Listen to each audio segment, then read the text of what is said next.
Right, how's everyone doing? Yeah, good. I haven't prepared anything in particular for today, for the first part of it anyway, because I want to find out what you guys want to learn from me, if you want to learn anything. I'll give you a little bit of background about myself. My name's Pete. My artist name originally was Urban Dub. Yeah, come in. All good? Yeah, grab a seat. Yeah, my artist name originally was Urban Dub, which I've probably had for like 15 years now. I've had various different projects, ranging from working with guys like Crafty Cuts and Dynamite, when we did a thing called Wicked City, which was like this future funk stuff. I've worked a lot with artists like Harry Shutter, Skibbity, loads of vocalists, Example, loads of things like that. I've done loads of ghostwriting for people, loads of production, mixing, mastering. I still do a lot of that in my studio.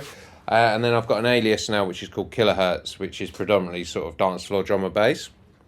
And I've been doing that for about 5 years, and we've done some like 6 shows, remixed loads of artists, had some big releases, like remixed Fatboy Slim, Friction, Example, Matrix and Future Bound, loads of others as well.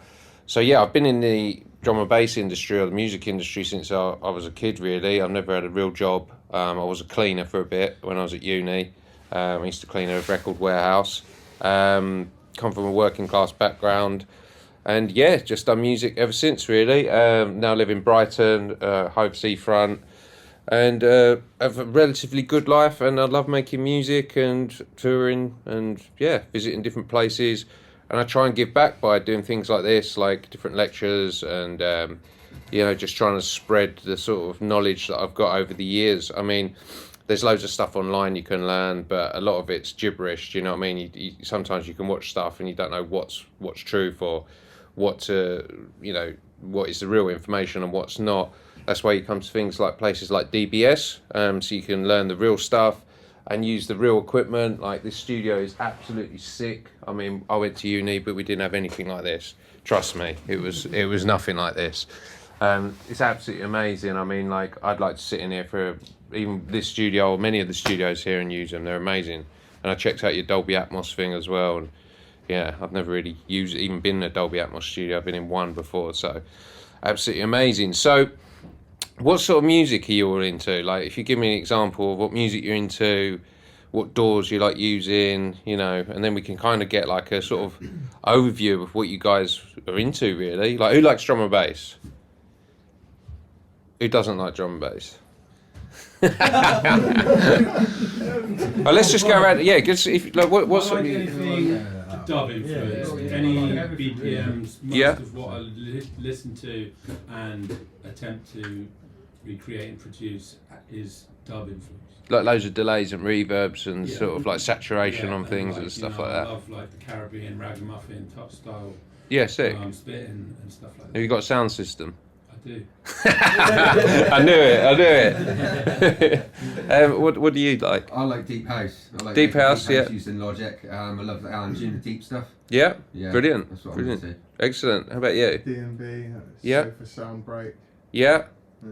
What about who's I playing with at the weekend? Born on Road. Do you like them guys? Yeah. Yeah. And you?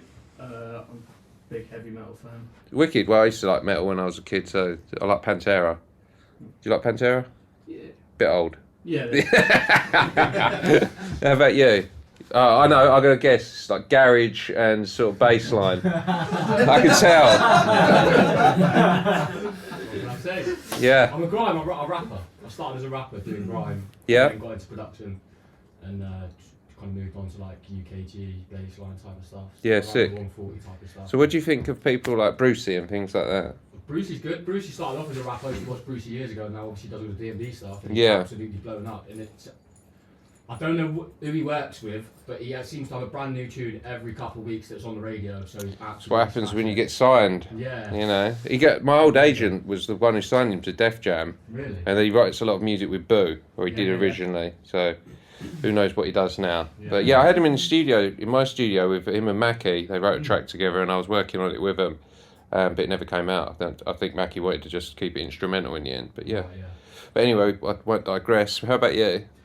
Hip hop from 90s. Yeah. So the classic one. Yeah. A big pun?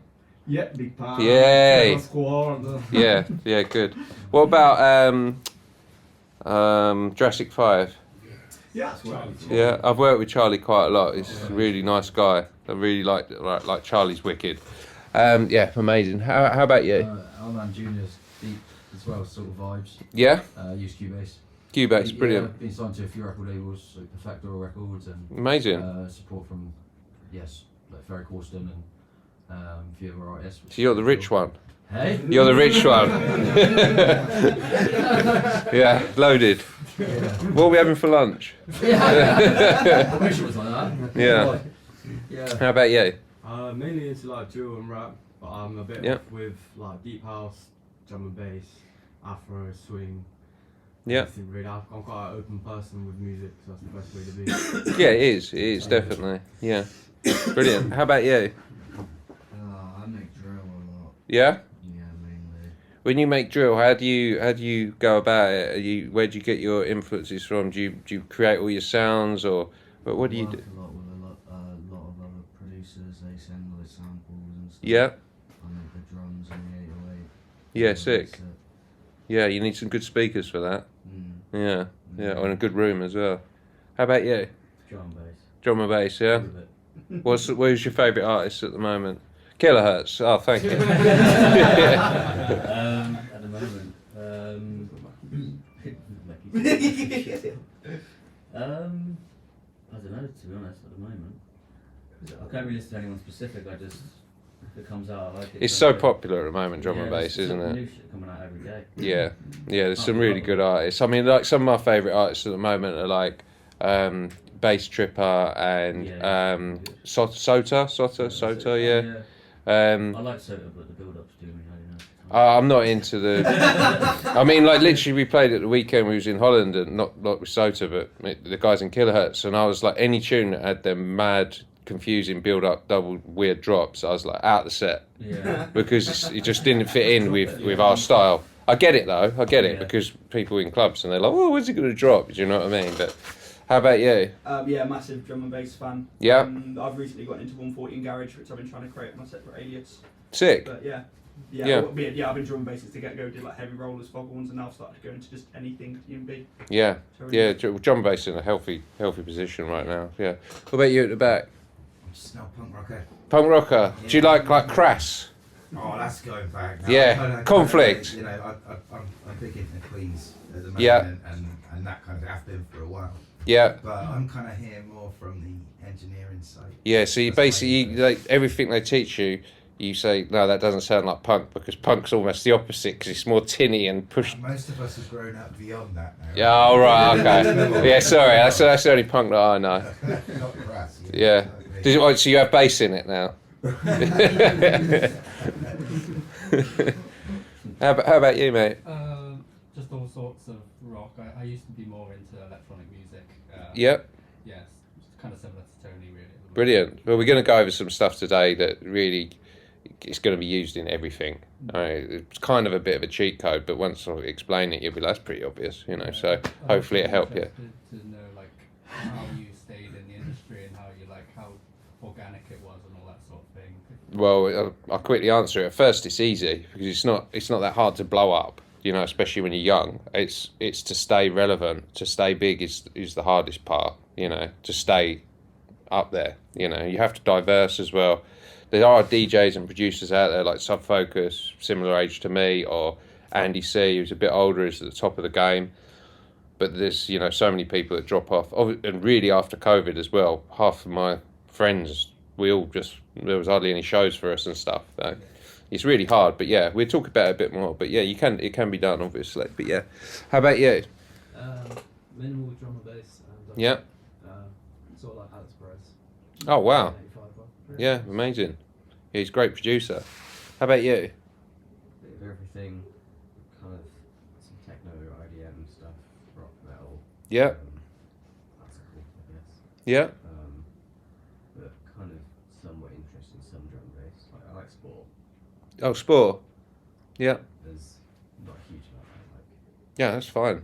Yeah, great. I can't see you. Yeah. How about you? Me, I'm a big hip hop fan. I like sort of like the jazz sound, so like Griselda, Joe Badass. Yeah. Those sort of artists. Yeah, brilliant. That's great. It's great production. How about you, mate? I like psytrance and techno.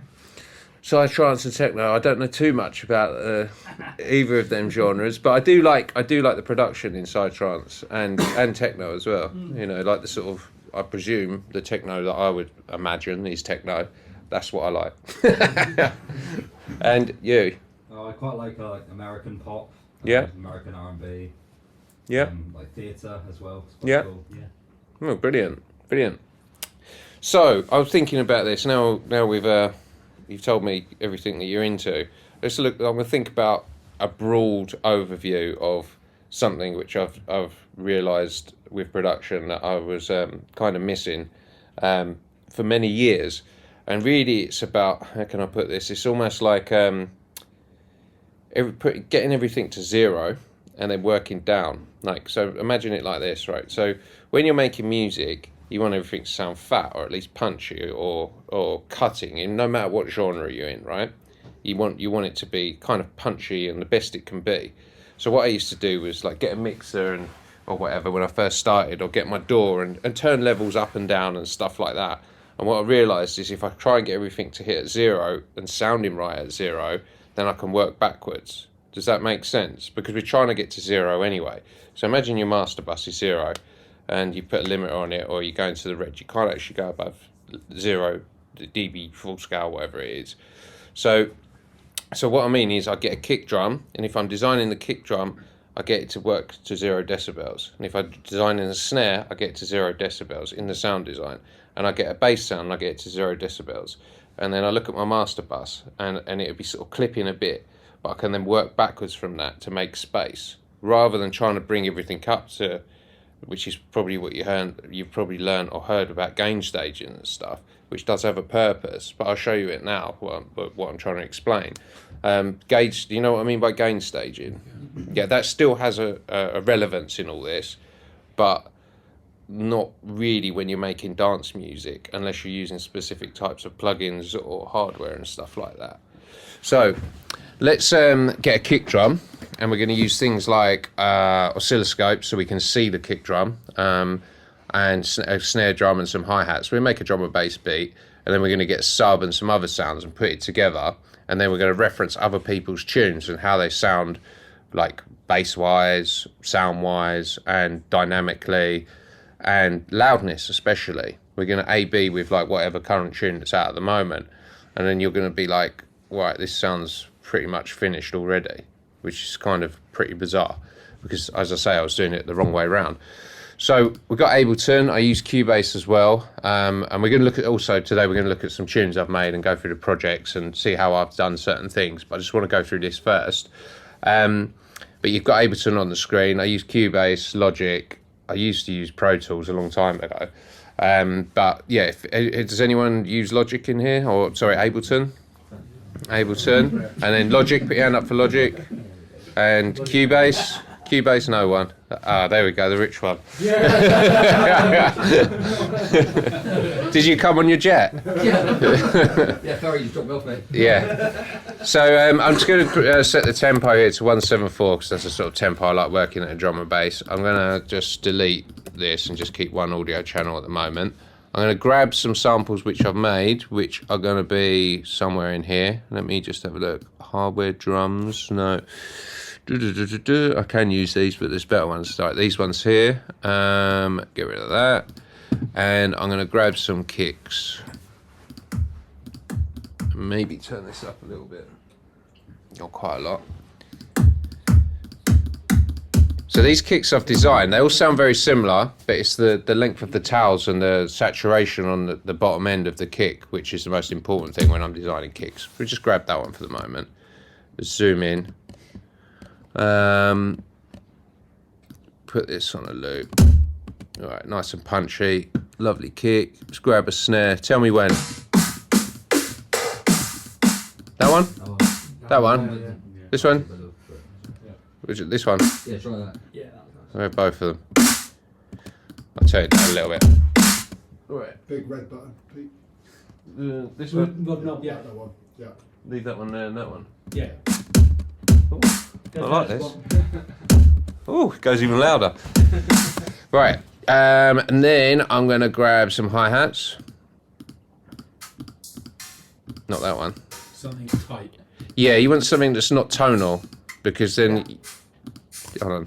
You can... Let me turn this up. You're on now, that one. Oh, what am I doing? That one? Yeah. So, when I'm making a drum and bass beat to start with, I like to put it in sort of empty gaps as well, because you've got the kick on its own, snare on its own, and I'm just going to grab this and create a groove, even though it looks a bit weird. Actually, I'm going to grab another one, so it's easier to follow, so it feels like this. Get rid of them. What am I doing? Right, there we go. I'm going to put a little fade on it, and I'm going to just put it in all the gaps. Hold on, that one there. So now we've got... Need to put another kick in here. Put the loop on, wherever it is. Here we go. I don't like that. Let's go back to that one. I'll just do that again. I should have stuck with what you guys said. Was it there? And then there, I believe. I'm gonna just keep one of the snares. We'll use this one. So, important things of making music in general. The length of your drums is very, very important. The tuning of your drums is very important. So, with this kick drum, for instance, it's quite long, but I've designed it long so I had more scope with it. I'm actually going to bring it back to about here and put a fade on it and bring this up here. To me, it's lost a lot of its sort of thumb, so maybe about here. Because what you got to realise is the longer the sounds, more of your headroom you're going to eat up, and you know it's quite hard. If you've got really long kick drums, then you add a sub, everything keeps doubling up, and really you've got to get it to a point where things are almost playing on their own. Does that make sense? So shortening a kick drum does have a massive effect in the end. I'm just going to copy this one here. And these snare drums, they're cool, but I might just put a little fade on it to see how it sounds. It's a lot tighter, so we just go with that for the time being. I mean, we could then layer some other stuff on it, you know, breaks or whatever, and put some more percussion on it, but at the moment, I'm just going to go with that. I'm just going to rename this kick. And this one's snare. And this I'll just call it percussion, perk. And then I'm just going to group it because I want to put an analyzer on it so we can see it. And the analyzer I'm going to use will be an oscilloscope. When we go to this one here. And we're going to look, first of all, at the kick drum. So say if you're designing sounds and you don't have a waveform, obviously this is a pre-made kick. If you add an oscilloscope, you can see it like this. And you can zoom in. So when you're creating a sound, you turn this down. You know, you don't have to just use your ears. You can look at the length of it, the design of it, you know, and so on. So have you guys used oscilloscopes in your writing and stuff here before? Yeah, they're really useful, and also you can also use them for clipping. You can get a clipping tool, which I'm going to talk about, and see how loud you can get things and what's actually going on. So oscilloscopes are really important. And when you've got it on a full drum kit, because we've just grouped it or bussed it, that you'd call it in Logic, you can also see where everything's sitting in relation to each other. Like the snare drum was made to 0 decibels, but sometimes your ears can trick you, and you might be like, oh, the snare's really loud, but you see it on an oscilloscope and you realise it's not actually as loud. But there's ways and there's reasons for that, and you have to figure out why certain things don't sound very loud, even though you can see they are on the spectrum of this oscilloscope, and that would be due to like perceived loudness and EQing things and making things stand out, or some compression and stuff like that. So yeah, a load of waffle I'm talking at the moment, but sometimes even hi-hats can be too loud, and it just gives you a way of seeing where everything's hitting. Does that make sense? Kind of waffling, but yeah. Right, so let's get a serum up, and we're gonna start heading towards this sort of like loudness sort of, and then working backwards. So I'm going to grab a preset I've made. I think it was in here, and we can go through it quickly. So there's a sub here, a sine wave. Let me draw a note on. And just remember, this can be applied to any music. It's not just drum and bass. It could be live music as well. Hold on. I turned it right down, probably. Or I've got solo on or something. I'll figure it out. So let's go with F. I like writing in F sometimes. And this is the new version. I don't know where legato's gone. There it is. Right. And let me put a loop on this. And solo it. And we're going to look at the design of sub bass, which helps in everything. You know, it doesn't matter what music. And we're going to look at harmonics as well. So we've got a sine wave here. You all know what a sine wave looks like. Looks like that. But you can, the way I've designed it, you can draw in additional harmonics here. These are your harmonics up here. And you can, the reason you bring in additional harmonics is when you've got just a pure sine and it plays through these speakers, you'll be able to hear it like this. A low one like this, maybe even lower. And let me bring this down. Sorry, this is a pure sine. Something rattling. My teeth. Yeah. However, if we put it on the NS10s, what do you think is going to happen? You're not going to hear it, are you? Because they've got no low frequency content. That's not what they're designed for. Well, they weren't designed for anything, I don't think. They just ended up in studios. But White cones. yeah, they look good. But yeah, you wouldn't hear the sine. So how do you think we could make it so you could hear the sine? Add harmonics, exactly. So if we get a frequency analyzer up, hopefully this will show. Actually, I'll just add one.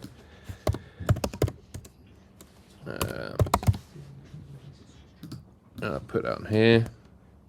Can you see that? So I'm looking. Yeah. So that's just your single harmonic. You know, I'm sure your tutors will be able to explain this a lot better than me about harmonics and stuff like that. As I'm just a producer or a DJ. So if I add in some harmonics, you will start to see. If I move this out of the way, these other harmonics appear in here. Wrong one. So now they're gone. Now they're being introduced. So that means it'll translate. So it's still keeping the super lows, but it's also adding this sort of additional note almost. So it'll translate onto the NS10s. So you'll be able to hear bass in it. It'll translate onto your MacBook or your mobile phone. You'll be able to hear bass in it. And if you're making things like trap and drill, the most important thing of it is understanding the harmonics. If you get that right, your music's going to sound amazing. You can add harmonics with saturation. It's really what distortion and preamps and quite a lot of this gear in here is really good for. You know, I see this thing here. I've never used one, but this has got like harmonics here and so on. So this is like to process sort of low frequencies in the analog world. And add additional harmonics and stuff like that. Some compressors, like the LA2A clones here, they've got tubes in it, and the more you drive them, the more saturation you get, which introduces harmonics. And on things like vocals and stuff, they can make it sound very pleasing. And you've got other things here, you know, like these preamps here. I didn't know what they were earlier, but some preamps here. These EQs, they've got tubes in it, and they introduce harmonics as well. So it doesn't only just work on sub. But yeah, you're following me about harmonics, yeah? You can add more as well, so it goes higher up the register. So, if we just put this in, like this, just add a bit of harmonics. You can see this one here, if you can see my mouse. Yeah. So it's going to cut through the speakers. Maybe it's a bit much. Maybe about there. And now if I put this in with the drums, and I'm going to put it all the way across, it's going to be distorting a bit. And then we're going to fix that with a couple of things, which one's going to be side chaining, and then we're going to look at the master bus as well. Then we're going to add another sound, and then we're going to start referencing other people's music and see how ours stands up. Before we do that, I want to talk to you about getting your own drums and stuff to zero, actually, before we go any further. And say we've got a kick drum. Let's find a kick drum. I could make one, but this probably be quicker. I'll just grab one. In here. let's see what that looks like. Yeah, so we use this as an example. So we say we found a kick drum, we've designed a kick drum, recorded a kick drum, downloaded a kick drum. It doesn't really matter.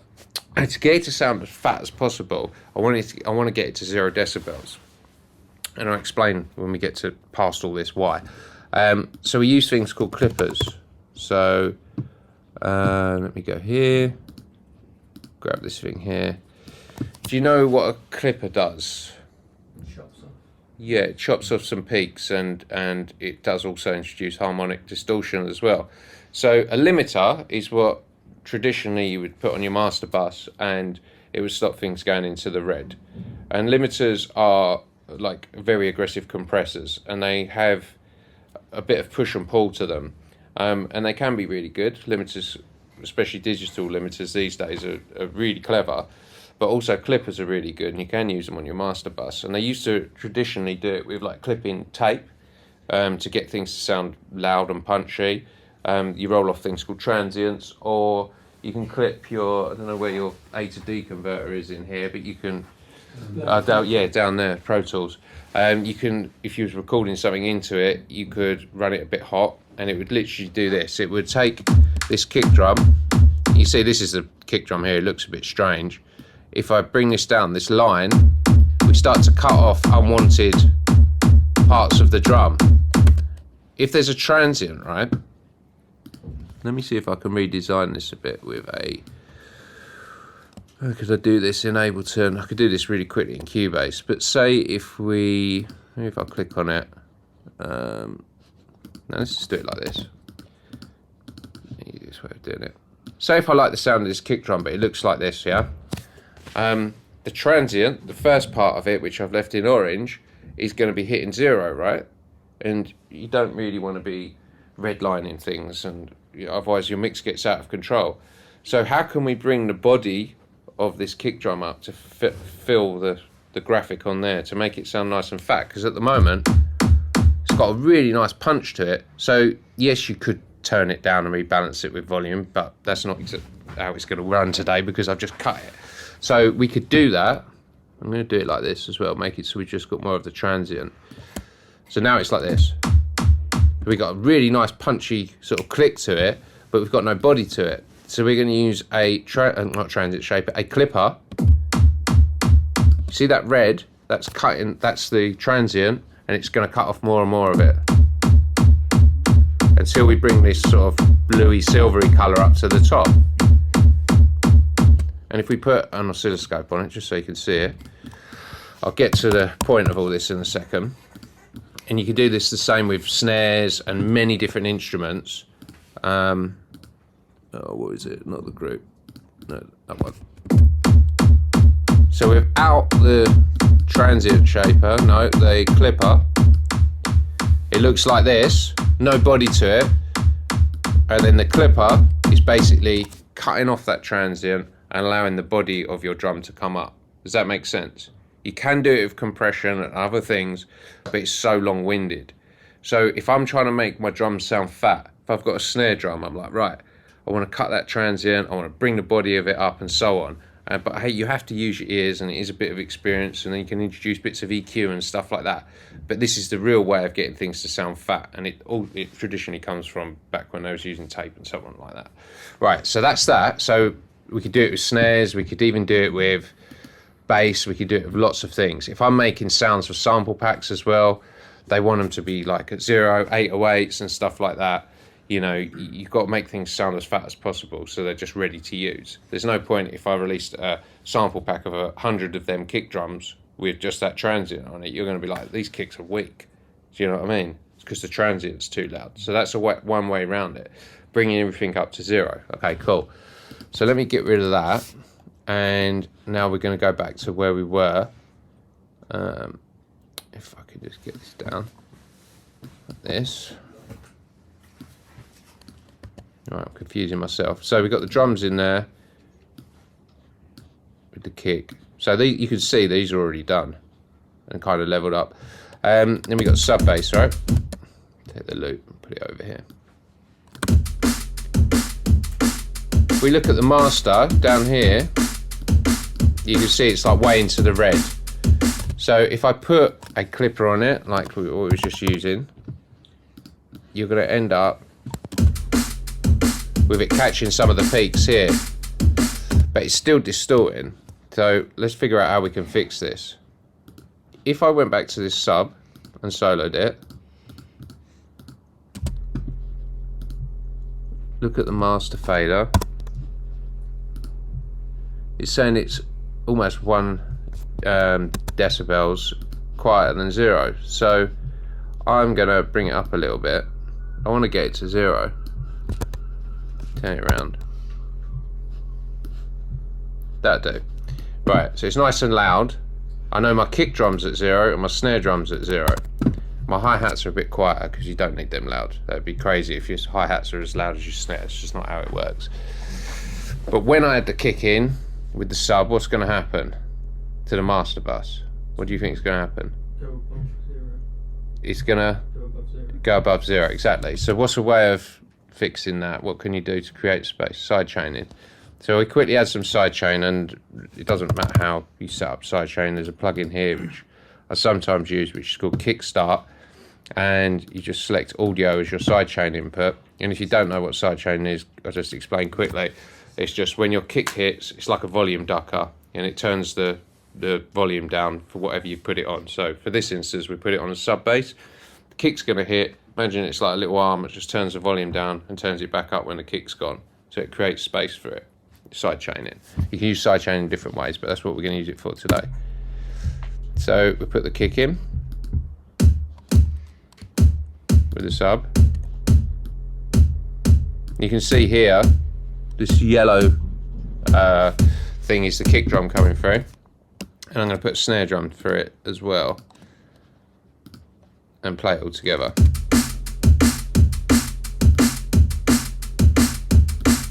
Now we're probably still clipping a little bit. I'll take the clipper off. Doesn't actually sound that bad, does it? I mean, the rattling is, I think it's this rack unit. It's quite clean because you've got a clean sine and sub bass, and you've got nice drums. Back in the day when I was trying to fatten up sines, by the way, or sub bass, you know, going back a little bit, I would use distortion. I would use all sorts of stuff. I was completely unaware that you could just sort of add additional harmonics in synthesis.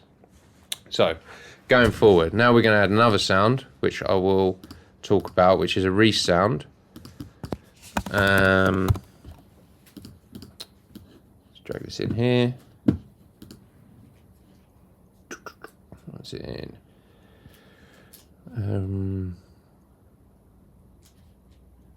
In here, and I think it's this, and I'll just nick this for the time being, this bit of MIDI, and I'm actually just going to group these together and put the side chain on both of them. So let's call this group sips. Rename that one group drums. Rename this Reese and this sub. So, and then copy this to the group and this to the group. So what I'm doing now is I've just moved the side chain, so they're both grouped or bust, and the side chain is going to affect both the Reese and the sub and whatever else I put into that folder. Make sense? Okay, cool. Right, so with a Reese, it's quite a good sound to learn how to make. There's many different ways of doing it, and really it's about getting two wavetables, two oscillators, and detuning them against each other. So you could do that by adding two saws and detuning them, like, hold on, let's do it. Like adding this, and you get a kind of Reese sound. Let me put it down an octave. And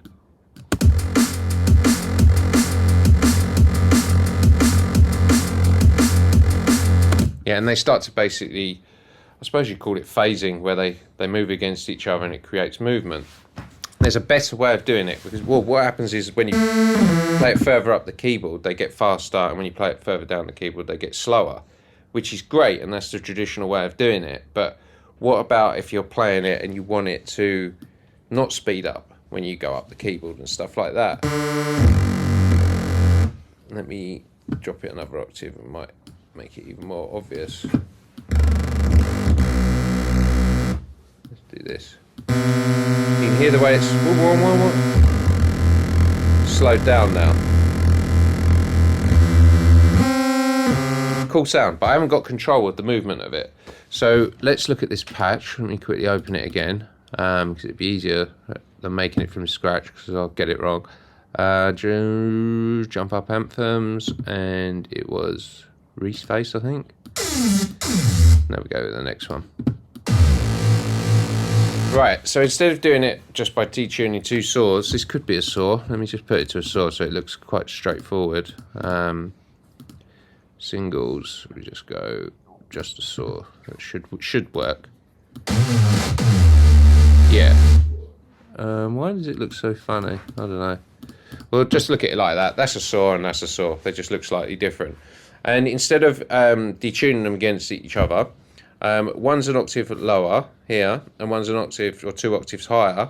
And I've used the unison here, which is essentially, if you use unison on synths, it's like chorus. So it takes copies of itself and doubles it.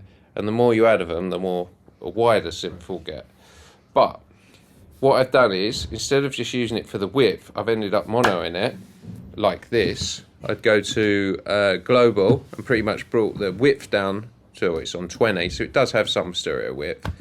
If I put it all the way up and play the sound, you hear the way it's quite wide.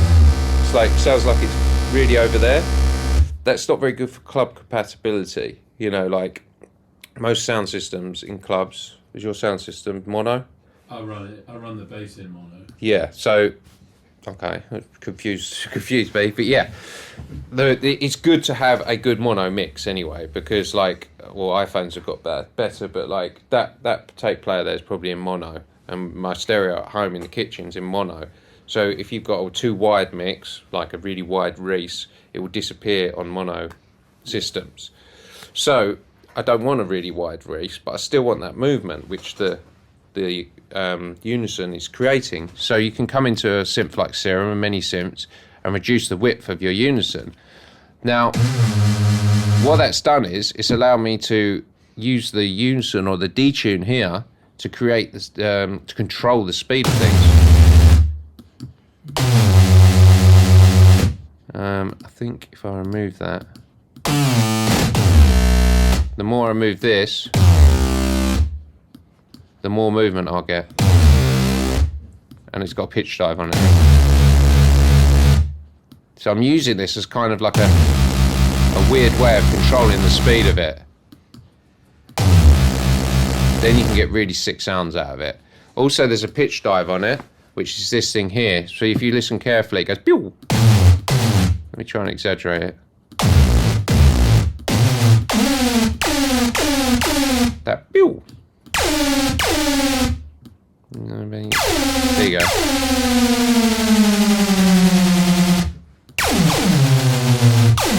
Let me go even lower. We're getting a sick sound out of it. You can do this with subs as well. Doesn't have to be with saws. You could do it with different oscillator types. You could do it with triangles. You can do it with whatever. They all give you a different sound. And you can make really powerful, really sick sounds. I didn't mean to have it that loud, but it did sound quite good. You know? But yeah, just imagine you'd done it with sine waves. You'd have like, and you could be like, okay, I want it to go, and I want it to pitch at the same time. Now you're getting into the world of sound design, because the world of sound design is keeping things simple and then understanding how to get the best out of sounds. Like when I was first messing around with, especially Serum, it's like, yeah, get all these wave tables. You can do this, you can do that with them. You don't need them. You know, they're quite good, handy to have, but the basic palette of, I don't know what's if you've got a synth in here, but like even traditional synths, like a Moog, they've got really basic wavetables, basic oscillator types, right? And it will be a sine, a square, a saw, and a triangle, and so on, and a noise oscillator. Make sense? Cool.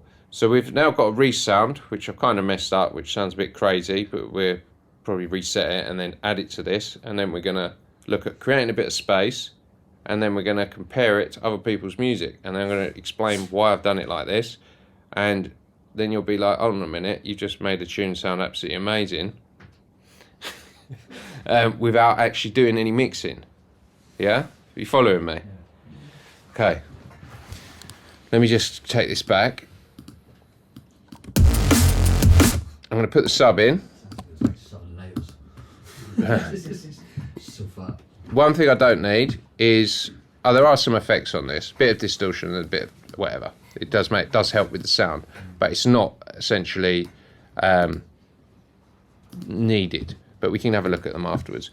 So I'm going to cut out the low frequencies of this. I want to quickly talk about EQ as well while we're here. Cut out the low frequencies because we're going to use them from the sub. Remember, the sub's got some harmonics in, so we can cut it out. We use our ears, but we don't have to just cut it out at 50 or whatever. We can give it a bit, find a crossover point between the two. Just the thing about EQ, right? If you do like weird hard cuts like this, it ends up causing things like phase issues. And like, if I start talking about this and you start looking into it, don't get too hooked up in it because you start to not wanting to use EQ. But if you do too harsh cuts, it has many different negative effects to sound. So try and keep your cuts broad, yeah, not more like that sort of thing, because it causes phase issues that you can't see on analyzers. Well, you can, but you can't see, and it's quite hard to hear. But it creates many problems down the line. So when you're doing EQ, try and make it gentle. Trust me, it helps a lot. Okay, so I won't go into that because otherwise you'll never want to use an EQ ever again. So I'm going to take the pitch dive out of this just because the sub's not doing it for the time being.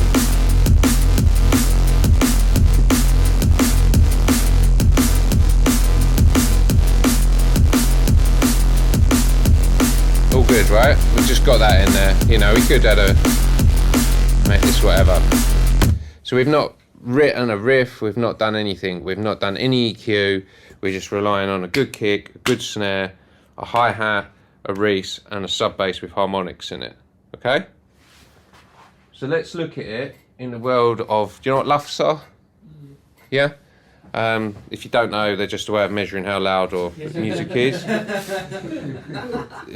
was it? Why are you laughing? Well, the second years have just done luffs in Masterclass. Okay, so I'll probably undo everything you've learned, but luffs are just a way of just seeing how loud things are, really. Like, You've already undone a lot of what we learned. Yeah, sorry, but this is just how I do it. But yeah, luffs are good. RMS is important still, and so on. But let's look at the luffs of this, and you can do that with many different insight. If I spell it right, maybe if I go to plugins, insight. How do you spell it? Here we go. I don't know which one's which. Sorry about that.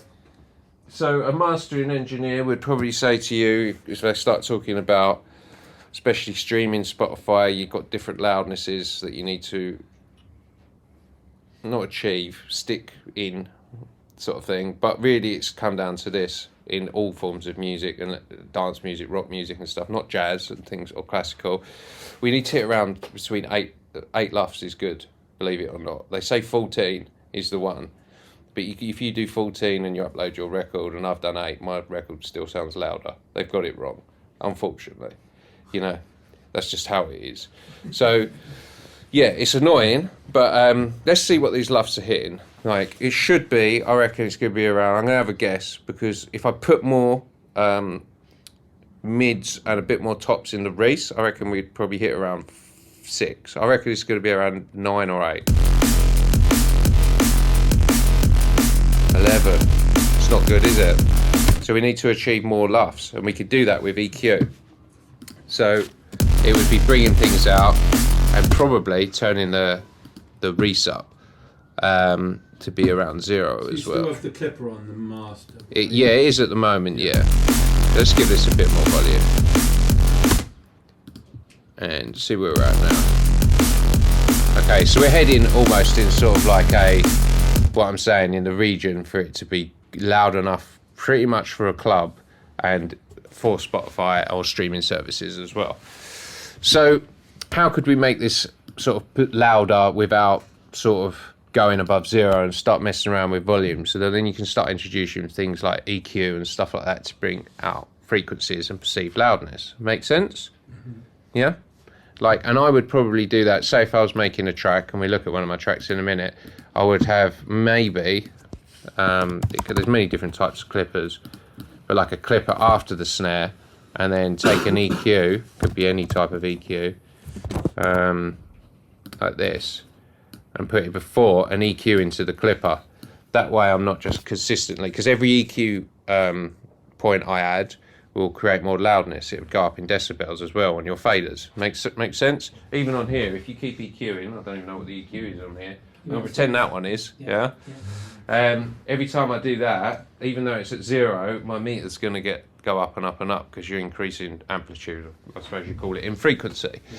So I like to put clippers, if I want to get things fatter, after what I'm EQing. I mean, don't do this with vocals, don't do it with many instruments, but say if it was like snare drum stuff that's really short, you can EQ into the clipper, right? And I could make this snare sound like it's getting louder. It's not getting any louder than what it was at. It's still at 0 decibels because the clipper's got putting a lid on it. It won't let it go above 0. So if I turn this EQ off, it should drop in volume. So is it clipping more? It's because just you've raised the signal. Yeah, and it's cutting more of it off. Yeah. So let's bypass the EQ.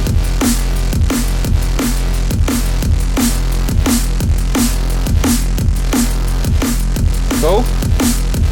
So now, all right, it's a bit top heavy, but if I went and done that with the kick drum as well, maybe just copy these onto it. However you do it, I do. That one and that one, and then quickly change the EQ because it's kind of a bit weird for a kick. Might work.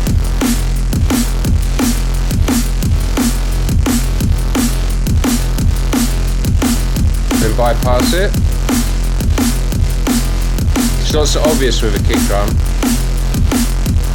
but you can hear it's got more thump to it. So we've now increased the perceived loudness of the kick and snare, and you could go through, probably do the same to the Reese as well, even though I'm saying, you know, don't do it on a sub, don't clip the sub, because the clipper does introduce harmonic distortion. And if you do that on a sub, you're kind of defeating the purpose of creating a really nice rounded harmonic sub. You just level it off to 0. Makes sense? We're trying to get everything to 0, and then we go to our master bus, see where it's at, and then work backwards. And all of a sudden it's like, oh man, this is so easy because I'm carving space. I know where I'm at. I don't have to worry about all my channels. Don't have to worry about this. Don't have to worry about that. I just have to worry about the master bus for a bit. Okay, what can I do on the master bus? Well, you go back to maybe your Reese and carve a little bit of EQ out of it where you don't need it. Bring it out of it. Create a bit more space. And all of a sudden you're like, oh, mix is done. Cool? It's not that easy, but it is, you know. You just have to get used to doing this kind of weird method. Right, so let's look at this Reese. What did I put on it already? EQ. Did I put a clipper? I just put a clipper on it. So let's see what we can get out of it.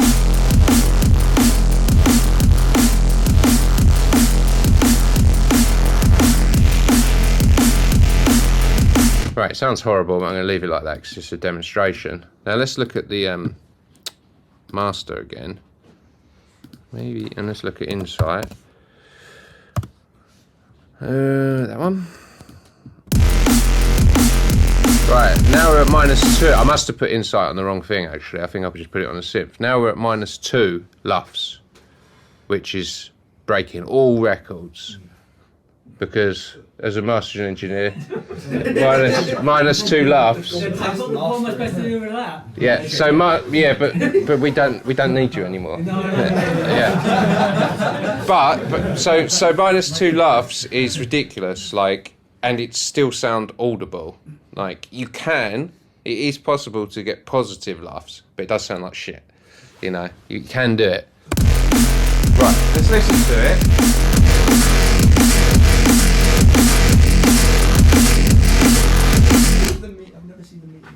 So we've got problems with it where the kick drum, obviously I've EQ'd in, it didn't really need the EQ, and the kick drum's a bit, the Reese is really jumping out. However, it doesn't sound written off, does it? At least written negative 2 laughs. You could get away with this being a tune. So let's go to the kick quickly. I'm just going to take some of the EQ off, and then we're going to look at the master bus and try and work backwards. It's only really, you don't really need all this, but I'll just keep a bit of it. Take it down a little bit, otherwise the neighbours complain. And then we'll be on headphones. You're right, don't worry. Yeah. So I'm going to bring a bit of this down, just because it's cutting a bit. That'll do, and then go to the Reese and maybe just bring this bump down here because it doesn't really need it. Could be warmer, you know. And this is the sort of where you're EQing now, and it just comes from a bit of experience, like how can I balance a sound and stuff like that. And when we look at a bit of sound design, which we will do, of creating sounds, if you could start getting into your head creating sounds with a nice frequency spectrum as well, with the right sub in it, the right mids and the right tops, even if you're just designing a bass patch, it's so good if you get them right, because you could just add a kick, snare, hi-hat, bass patch, sick. You know, it's about getting everything right from the start. Right, cool. Where are we at now? So the master bus, we could use a limiter on the master bus, we can use a clipper. It's clipping quite a lot. It's given us like 9 decibels of gain reduction or clipping, which is crazy, but if you're working into it, it's not too bad, you know, doesn't matter. If you wanted to create some headroom, there's no point going and turning all your channels down, you know. If I explain this a bit, then we can move forward. Gain staging is important when you use things like analog gear because they have a different type of headroom.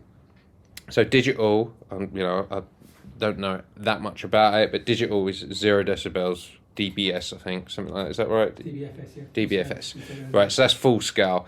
Whereas analog equipment, it's like -18 or -12, I don't know, -18. So if I was to feed full digital signal into any of that gear, it's going in 18 decibels too loud. Does that make sense? They've just got 2 different loudness settings. Digital's louder, analog's quieter. So if you pump digital into analog, it distorts.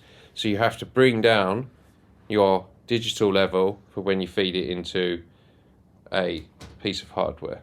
Make sense? It's just how it's just worked out.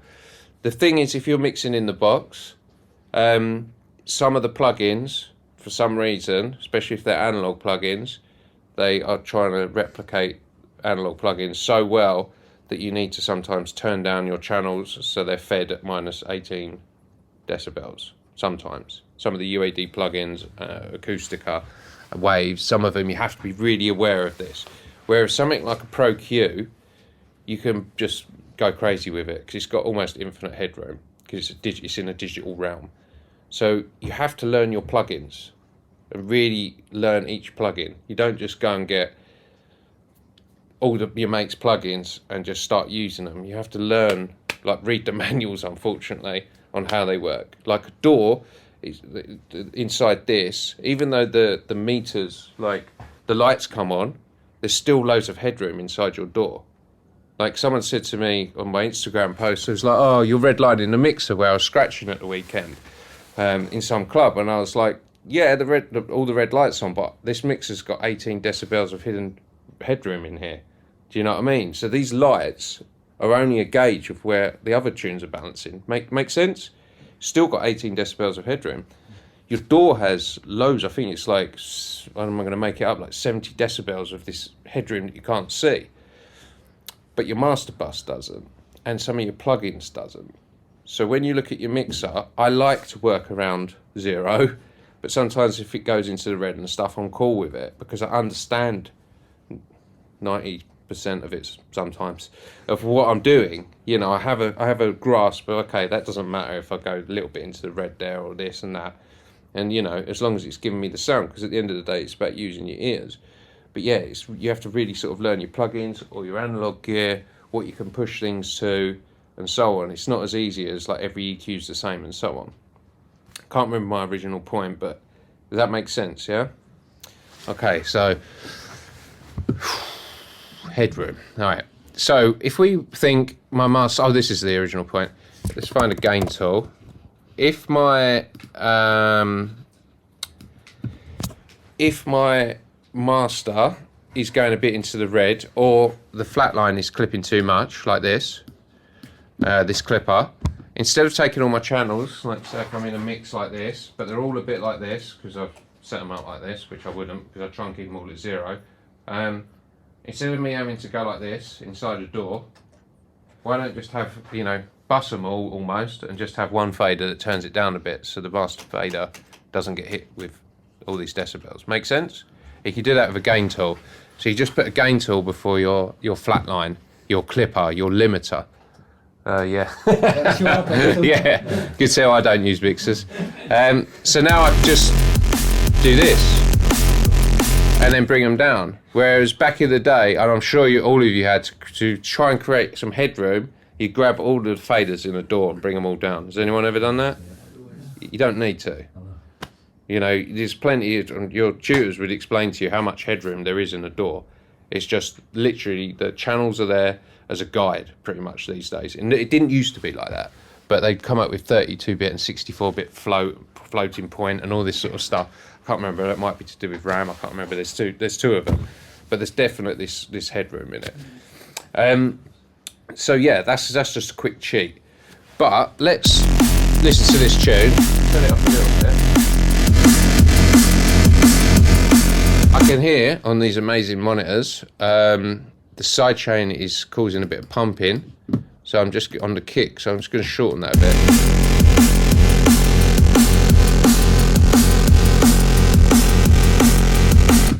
Well, we could sit here and mess around with things, but let's now reference other people's music, which has been written, mastered, and everything. Let's load someone else's track in it and see how far we are off it sounding as good as theirs, considering we've done nothing yet, apart from one Reese, one sub, kick, snare, hi-hat. So it's going to sound terrible. Right, let's just take this. It's a new Coven AMC tune that comes out this week. I have no idea what it sounds like in a studio. I played it out, it sounded amazing.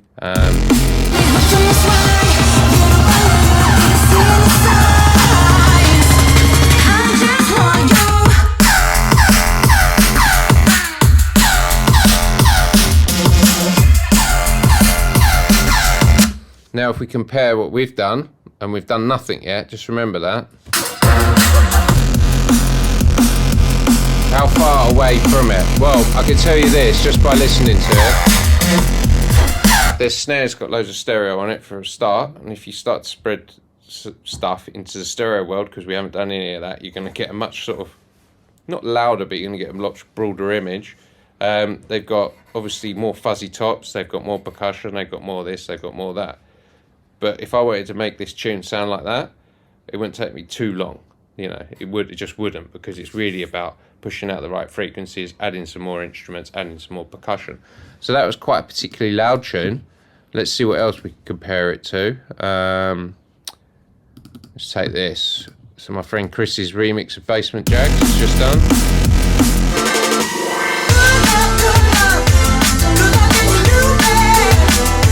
Okay, so let's do an experiment and see if we can get it louder then. So I'm gonna take the gain off, because it actually sounds fine. Now we compare it to Chris's.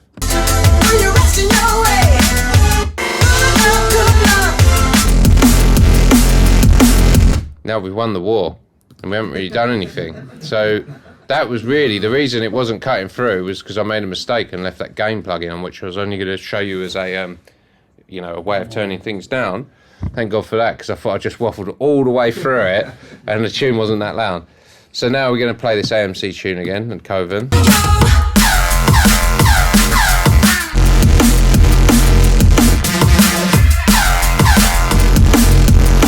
So we're in the ballpark, right? And if you just think what we've got in this record, which is a kick, snare, hi-hat, sub and Reese, and we've done nothing.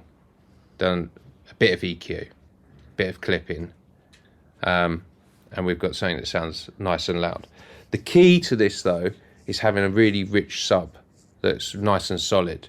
If you haven't got that, then your mix might sound okay in certain environments, but you go and play it into a club and it can fall on its ass. Does that make sense? So you're all with me? So yeah? So if it was at that level, and that's your like pre-mix, pre-master, whatever, would you send that off to be mastered? You could just put a gain tool on it. Yeah, because at that point that's like...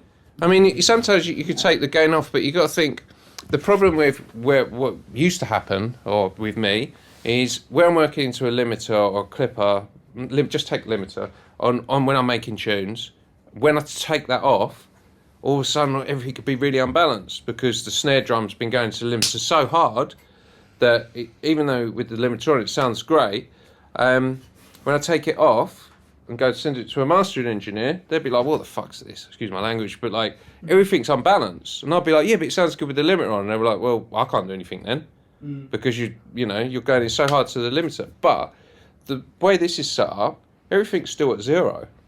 Nothing is going to be super loud. Nothing's going to be well out of control within reason. So let's take the clipper off the main. Let's take it off. Yeah, and I turn it down. I could do it on the master fader. I could turn it down with this gain tool. It doesn't matter. It doesn't sound any different. No different. Take that off.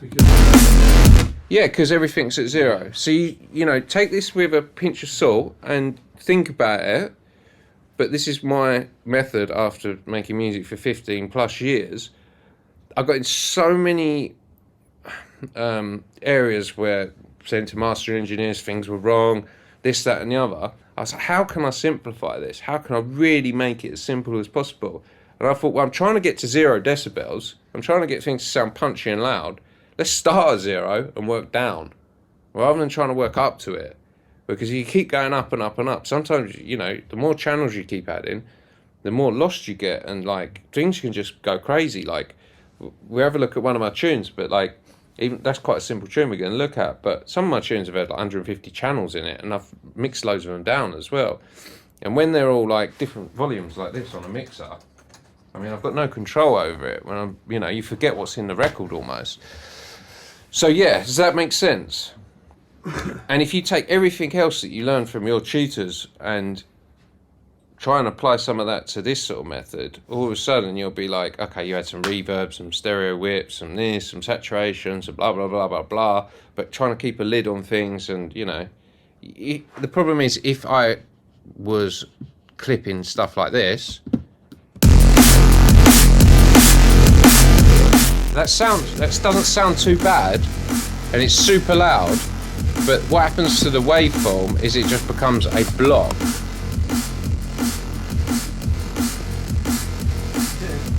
Yeah, which then doesn't translate in a club so much, because you still need some part of the snare to be the main part of it. It can't all be the main part of it. The tail of a real snare drum is not the body of a snare. It's the initial crack.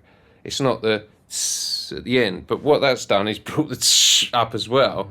So yes, it cuts through the mix, but you play that in a club, it loses all its weight because it's just everything's on full blast now. You know what I mean? So you have to use it sympathetically or have some sort of lid on it. And like I was saying, if you like the sound of something, why not EQ into a clipper? You know, this is one way of doing it.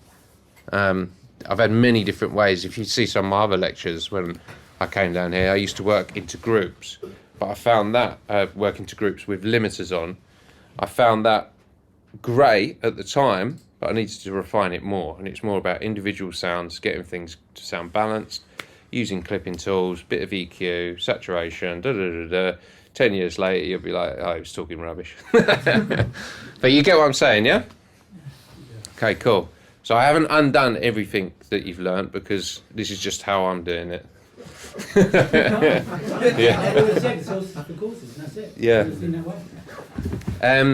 But just remember, headroom is important. Plugins, hardware. You need to understand how everything works. I didn't for years, and I just, you know, sometimes you'd be able to produce quite a good sounding record, and then other times it would just sound awful, you know. And then sending it to, I don't need to say that, sending it to mastering engineers and they can't help you. And in my head at the time, 10 years ago, I'd be like, but you're supposed to make it sound great. Why can't you do it? Because I'd messed it up. So let's look at a little bit of bass design and some processing as well, and distortion mainly. I think I was in a hotel last night. I was thinking, how can we look at Ableton? The reason I've got Ableton here today, instead of using Cubase, which I would use mainly for mixing now, I do write tunes on it as well, is Ableton's just a much better tool for sound design, because it's more what it was designed for. Whereas Logic, Pro Tools, Cubase, fantastic programs, absolutely amazing. They've all got their benefits. They were designed for many things before sound design was such a thing. They were designed for recording mainly, you know, even though they've brought in all these other tools. But Ableton's just got sick plugins and it's just so easy to make sounds. Same as Fruity Loops. They're a bit more geared towards dance music. However, I still like mixing in Cubase, so I will stem stuff out and bring it into Cubase, which we'll look at in a minute. So let me delete these channels. I quickly put together and turn everything off. These are chains which I've created.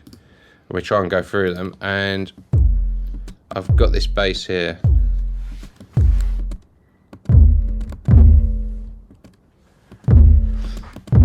So this is sound design now. Forget what we was just talking about, more about mixing and just getting, you know. So we have like a synth here. It's not that important, the design of it. It's pretty similar in the Reese, that it's got a pitch in it. It's got some form of movement, I think, somewhere from this envelope. It's like an 808 basically. So just imagine we've got an 808. It's got that harmonic sound there, boo, somewhere, which is on this control here. Forget their sound design. Let's look at the processing of it. So you've got your favorite bass. Let's go here and first of all add this chain in. Here how punchy it is now. It almost sounds like a kick drum. So this is not actually that important. I just wanted to add some analog distortion to it. This could actually come out, but this is based on a Culture Vulture, which is it's got various different tubes in it. This particular one, I think it's got 4, but the Super 15's got more, and whatever. So it's got a bit of mix on it. So I'm just I'll leave it on, but it's not that important. So let's look at this EQ, right? So when you're EQing into distortion, saturation and stuff, it's volume dependent. When you get a guitar distortion, not that I've ever got one and played guitar, if you feed too much into the guitar distortion, the distortion's not going to react how it's supposed to. It's going to sound crap. So you need to be aware of how much you feed into it, and that's the same with distortion in plugin format as well. It's amplitude dependent, I suppose you'd call it. So if I got my output of Serum and just whacked it right up, which I used to do, run it through a distortion, what happens is it just sort of squares it off a bit like a clipper, and you've got no real characteristics of distortion. So first of all, you can think of that, but then you can also think about EQ. So the loudest part of a sound, if it's got a lot of frequency content, would be the low frequencies. So if here's your lid of your distortion, right here, and you're feeding this sick Reese through it, but what hits the distortion first is all the low frequencies, because that's the loudest part of the sound. What's the distortion going to react to first? The low frequencies. But you might not want it to react to the low frequencies. This might not be the purpose of it. So imagine the bass is really nice, like, now you run it through a distortion, just go, because the low frequencies are hitting it. So you need to create some space so it's more balanced, yeah? Just think of it like that. You need to bring some of the bass down. So now some of the mids hit it first, and then you get the, and you still keep the bass, but the distortion's reacting to the mids. Making sense? Yeah? So we just really think about this. When you're using distortion, saturation, what's going to hit it? Yeah? So what do you mean, like, the bass would hit it first? Right, so wouldn't the sound just hit all at once? No, because if imagine here's your frequency. How can you explain it? There's a curve that human hearing is. I think it's the Fletcher-Munson curve. Like, we don't hear in a flat line. we hear like certain frequencies more. Kind of, it's like this angle. So we have to have subs. Yeah, a dog could hear really low frequencies properly. We can only feel them. That's why we have these crazy ass speakers, and it needs to produce them. So instead of a bass sound being flat, it's like this. It's tilted. So you have a shitload of sub, and it goes down and down and down almost like that. So if that's your tilt going to distortion, yeah, and your mid-range is here, and how can I do it? This is the distortion that where you want it to go to, and we fire some sound through it, and this is your low frequencies, but your mid's here, but really you want your mids to hit the distortion. It's going to be the loudest part of the sound is the sub. Do you get what I'm saying? Yeah. Does that make sense? Yeah, I get that. So if we can get rid of some of the sub and bring the mids up, the distortion is going to react to the mids. Makes sense, yeah? Yeah. It's really volume dependent. You could really just get a sine wave and run it through some distortion and see how it sounds. The more you drive it, the distortion will change completely in tone. Yeah, I don't know too much more about it than that. I just use my ears.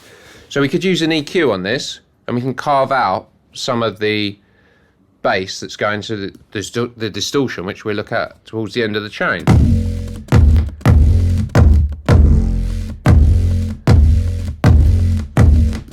Let's do it.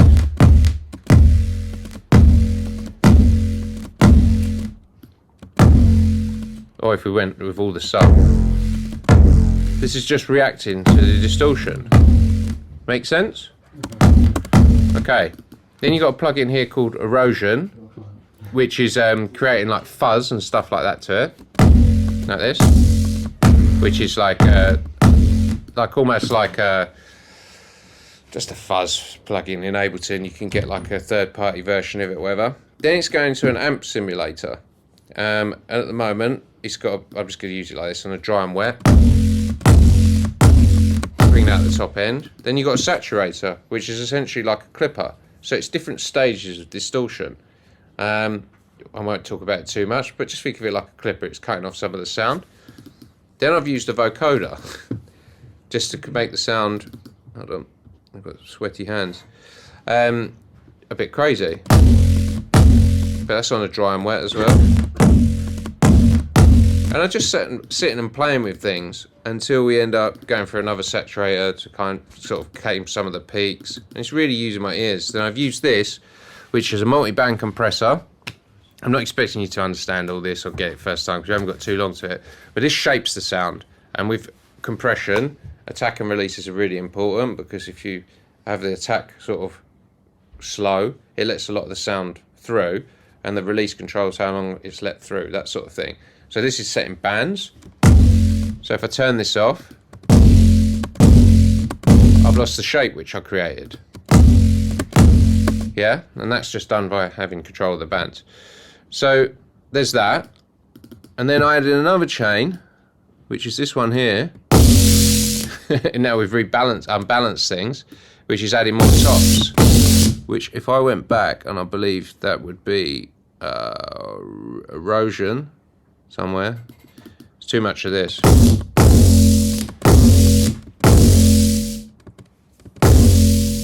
We've lost a lot at the bottom end as well, so I could go back and fix things. I'm not too much worried about this at the moment. Added some different things. Actually, I don't need that one. I'm going to remove that one. And then there's one more here, which is where we start to use like things like OTT. Which has got another saturator, OTT, which is another multi-band. The good thing about OTT, if you've heard of it, have you all heard of OTT? Right. Think of it like this. It's the sound of dance music, or it definitely was for a long time, especially dubstep, and it can be really useful in many different things. It's more of a creative tool than a multi-band compressor. That's the better way of getting your head around it. It has a sound to it. And the reason it has a sound to it is because of the way it splits bands and stuff like that. And yes, it's a compressor and it's upwards and downs and all this waffle, right? I can't get my head around it. Whenever I used it, I thought, this is rubbish.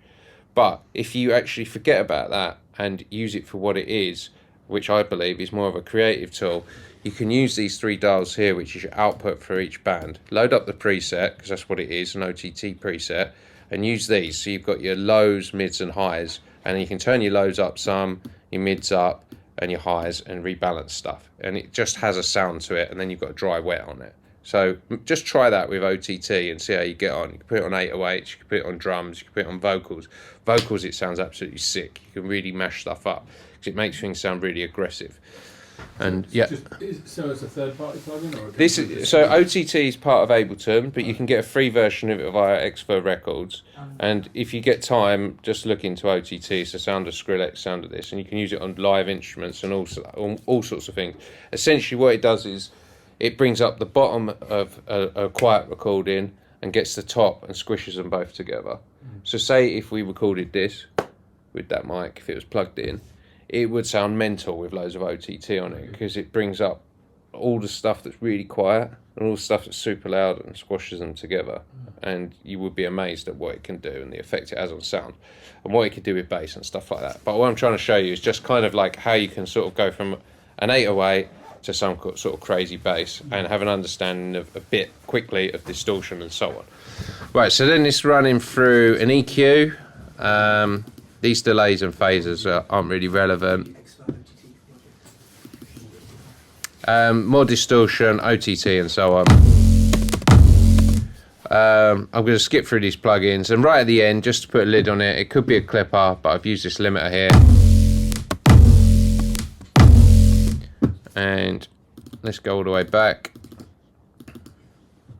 I turn this off. Do it this way.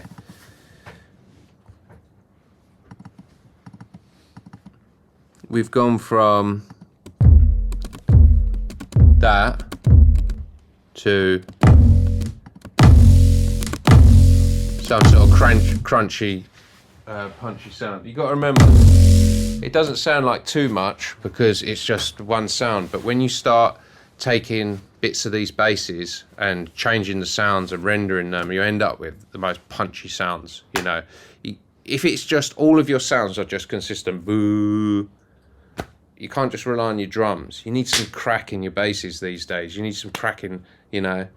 It all takes a bit of effort, but a lot of this is to do with what I was saying about distortion, understanding distortion, using a bit of EQ, rebalancing things, sound of OTT, multi-band compression, out comes the other end. Yeah, sounds easy.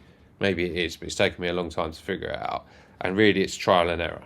Makes sense? I'm not expecting you to understand that, but it's just showing you where we've gone from something quite basic to the end result. I mean, like, let's see if I've got a sound line, like, let's take this tune which I'm working on at the moment. It's kind of using methods that we just went over. The mixing side of things, I mixed everything to 0. The bass design kind of things, where some of things have got punch, making sure my kicks are the right length, and then let's just listen to the drop really. I'll just skip it through, but it's kind of taking all of these techniques, putting it into a tune.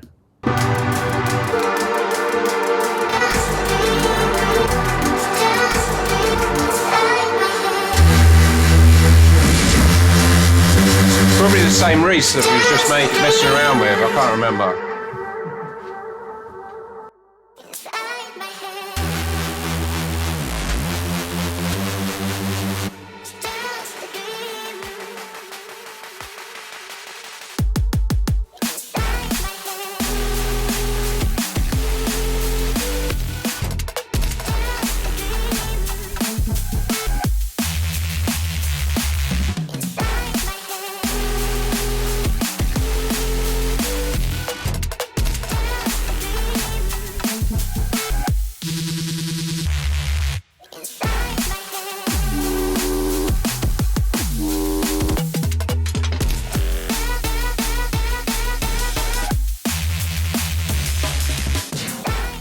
And the reason it's got that, it's stupidly loud as well, probably minus whatever on the lofts. I don't really care about loudness, but it's just the sound of music these days. But because the sounds are kind of punchy, like what we was just looking at then quickly, then you still get the push and pull the whole way through the record, you know? Then that's really important. Whereas a lot of my tunes used to just be nice and loud, but they'd all be just squashed and flat. So it takes a bit of experience and so on. But this sort of stuff, it applies to everything. Hip hop, if you listen to hip hop, if you go listen to Dre's Chronic album, it's super, super loud. Is it Chronic? I think it is. Chronic 2001 is even louder. Yeah, the one with like Snoop on it, and I don't know if I can't remember. It's got the piano, you know, the classic piano tune of his, whatever it's called. I'm not that into hip hop, but it's stupidly loud. And I had to mix a hip hop album, and I put it up against that. I was like, how? And then I'd look, you know, you learn about clipping and saturation and everything. And they were clipping tape, they were clipping mixing decks, they were doing all sorts of stuff to achieve that. And it's a timeless classic, not only for the music, but it sounds so good. And it just made everyone else's music sound weak, you know. And this is essentially what I'm achieving, maybe, with these kinds of tunes, you know. They slap you in the face. Are these good at mastering or not? No, I just master them myself because I try and get everything done in the mix. Because a good mastering engineer, if you've got your mix right, they would give you a call and just be like, there's not much I can do, because they're obviously very good at their job, you know. They're just going to run it through some compression and limiting at that point. But if really good mastering engineers would probably be, I don't need to, you know. So well done, you know. But I like mastering engineers for a second set of ears as well. If you're working on an album, it's really important to have someone that you can say like, I've done my best here, what do you reckon? And then hopefully hand it over to them. But yeah, if you can do it yourself, you can do it yourself. There's many, you know, racks of equipment are really good, you know, because they give you an analog sound, but sometimes they can remove some of the benefits of digital. And I love analog gear, by the way. But, you know, for instance, transients aren't so prominent when you run it through analog gear. Everything comes a bit more round. And you got to understand, if you want that sound for a certain record, like a certain song, or you want a digital sound. I prefer the analog 9 times out of 10, but sometimes I'm like, no, actually, we're going digital with this one. Does that make sense? You know. So yeah, let's look at this. So I took.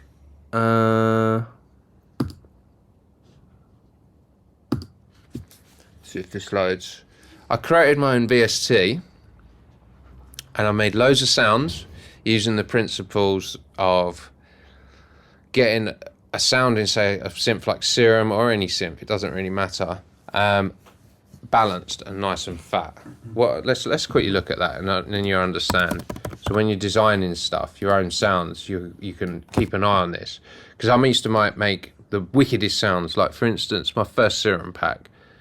I'm just going to take this, I have no idea what it is. So Serum themselves have got it on their website, 1 and 2, this pack. And at the time, I thought, yeah, it sounds amazing. But now, I don't know, 6-7 years on, I'm like, well, it could have been better, and I'll explain the reasons. So let's quickly turn it down.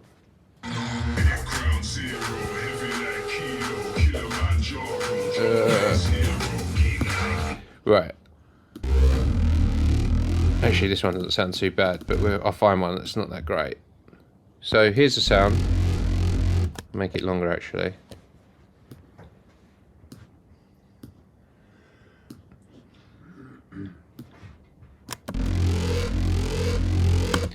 Look at it in a visualizer, some representation so I can see it, which is probably beneficial if you're working at home and stuff. I mean, these studios are amazing, so you can hear it a bit more. This is good. This is an example of saying it's got good frequency content, and this is what I meant by when you're designing sounds or sound in general. You see it's got lots of bottom end, and it's sloping off. That's kind of how a human hearing works. You know, we need more sub. I mean, the mids we're quite good with, and the super highs we can't really hear that well. But if you boost super highs too much, it hurts our ears. So, right, this is a good one as well. Sorry. Well, take this one for instance. It could have a little bit more sub, maybe. Let me find one that's not very good. Right, this one's wrong. Let me turn this down. It's cool, but you can see the loudest part of it is the mid-range here. You see that? So it's not exactly the most balanced sound in the world. Really, if I wanted to just use this sound on its own, or if I wanted to process it a bit more. It'd be better if I'd have put the sub up a bit more. So when I'm making sounds now, I'm always conscious of, has it got the right frequency content to start with? Then say if someone buys one of my sounds, they can just use it in their tune. They don't have to sit there and make it sound better. Obviously you can, do you know what I mean? But if it's got the right frequency content to start with, it's better to make songs with. Right, so I made a load of sounds. I'm only going to go through this quickly. Let me see if I've got the processing chain. Yeah, so let me grab this serum, chuck it into that one. It says contact, and put that on it. Put the MIDI on it, and turn it back up.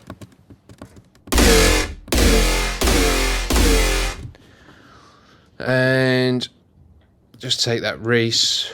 Try and do this quickly. Jump up anthems.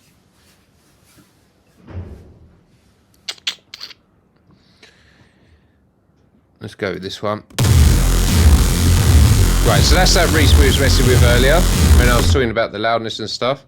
If I take this processing off, which is kind of similar to what we was looking at a minute ago, let me just see if I can move these two into it. I always get confused with Ableton. Yeah, right. If I take this processing off, it will sound like this. Not as fat, right? So I sat and made a shit ton of sounds, and then thought I want to sell a sample pack, but I thought that's been done to death. When I first started, all the rest of the drum and bass scene seemed to copy me, so I thought I'd make a synth. And this is what I made. So it's like a rompler. So it took me about 2 or 3 months, but I loaded it with loads of 6 sounds that are fully processed, ready to use with the right frequency content, clipped at 0. Everything's nice and balanced, and they're ready to use in your music. Make sense? Because you've now got the cheat code of how I've made this, because you just sat here and kind of figured out how I'm making music at the moment. There you go, and you end up with mental sounding Reese's.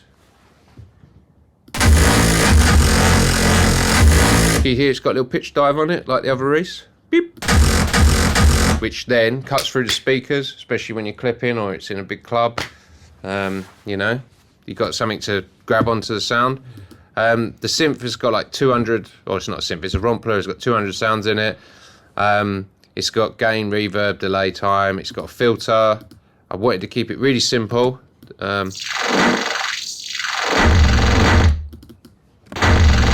Push this up. Got bass and treble, and you've got ADSR, and then you can go through the sounds here.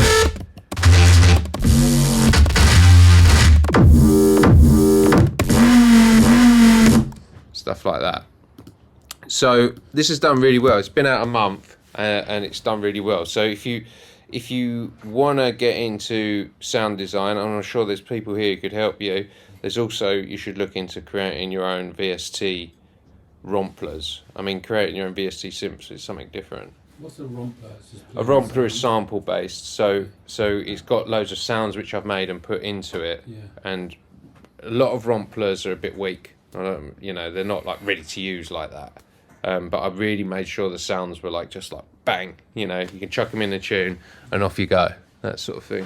So the sounds that you made in Serum, yeah, a VST that you made that has all of these parameters. Exactly. I've run them through some hardware as well, just to give them a bit more of a posh sound, and yeah, just put them in the synth and so on. So not only can I use this a lot in my own music, you can also sell it as well. There's quite a lot of money in software design. I couldn't program you a synth like Serum. I just wouldn't have. I'm not bright enough, but I can make sounds, cool sounds, and do a little bit of programming now. So I thought I'd show you that. But let's look at a tune quickly because we've got half an hour. I will open it up if I can find it. Not that one. How much is the plugin? Where do we get it? It's just on my website. Yeah. Yeah, we looked at that. We did go. Yeah. Right, I'm going to open this one. I don't know if this is the right version. With regards to, like, someone asked me earlier about how you have a long career and stuff, you have to do certain things. You can't just rely on your DJ bookings. When the arse fell out of the world when COVID hit, loads of my MC mates, top of the game, Shotta, Shabba, X-Man, everyone, none of them had any, well, they had money saved up because obviously they're busy artists, but after 2 years, it's not a good look.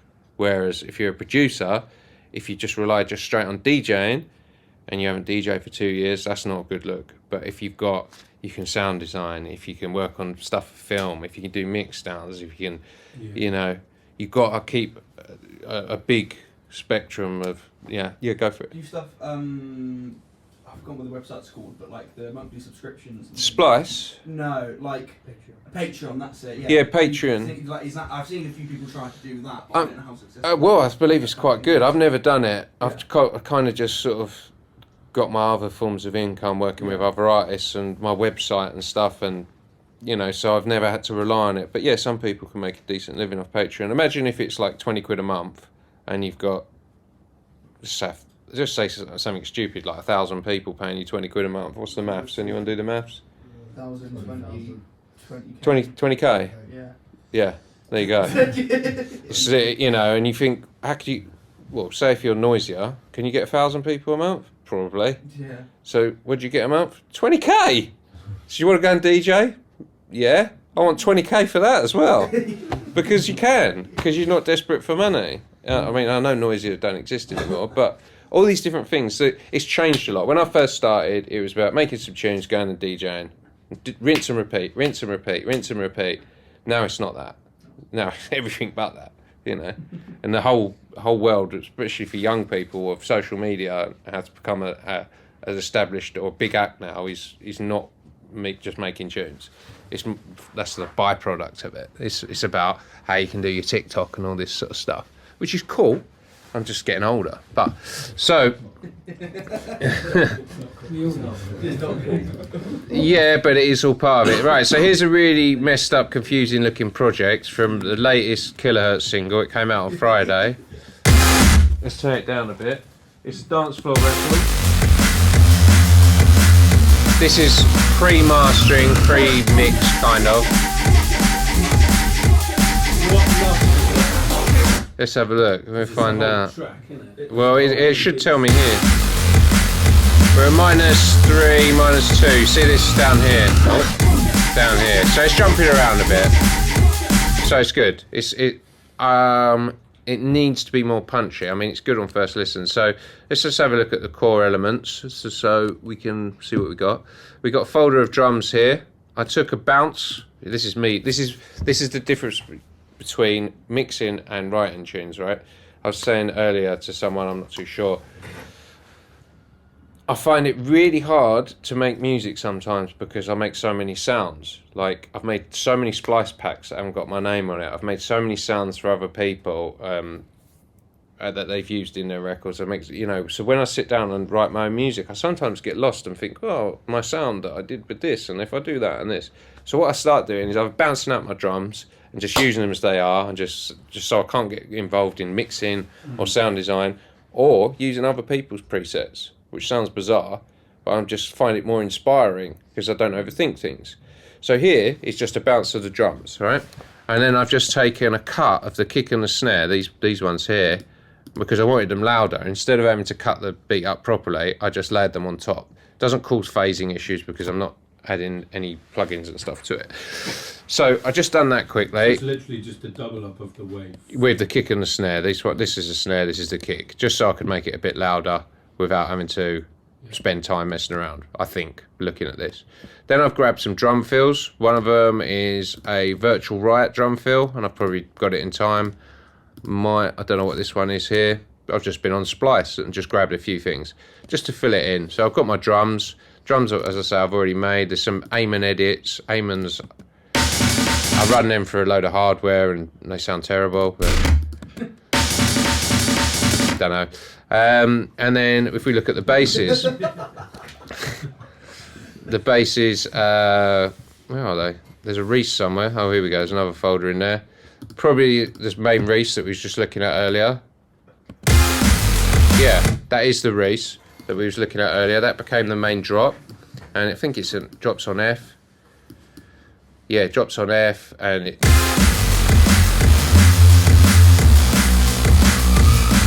goes like that. Lovely little number. The first part of the drop has a chord stab on it, which I bounce to audio, which is somewhere here, I think. Yeah, probably with a bass on it as well.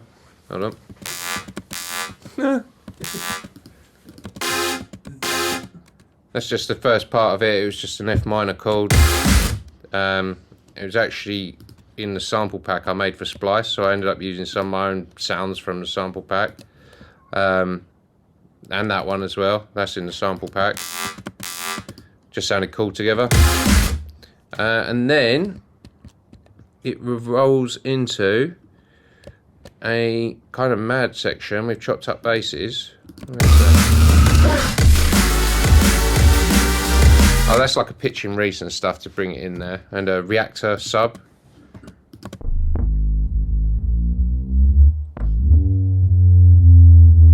Whee! And then it goes into these mad basses, which are a lot of audios chopped up. So I've made something called chicken bass and layered it with, I think, a Splice sample. So it'd probably be the chords, yeah, and then into these things. And to get that kind of wonky sound, you would have almost like fades on it, so they don't start on the beginning of the beat. It goes into it, so it makes it sound wob wob wob wob wob. Where, but yeah, you can sit and play with that for ages. But you need some form of sound at the start, even if it's like almost silence. Looks like it's silence, and then it just kind of evolves into this. Yeah, there's some question and answer. Serum sound, jungle sub, which's got that movement on it, like when we was designing a reese. So when it goes up and down notes, it speeds up, and yeah, when you play them together, they kind of, it's got a nice, got a cool sound to it, and so on. And then I was like, okay, I built an intro out of Splice samples, I think. Which is crazy. I made this tune on my on this laptop on my sofa. I didn't even go to the studio. Yeah, some like Brahms or whatever you call them, some reverse sounds. I'll play the song after this properly. Chopped up some bits. Tom roll. My favourite sound in the entire intro is this. I love it. I think that's a good point. I can sample some more of that. But yeah, it just goes. Just like it. It's my favourite, you know. Oh, and then I don't get done for copyright now. I sampled Wu-Tang Clan, I think, and just chopped up Ruckus. Where is it here? Ruckus, and then yep.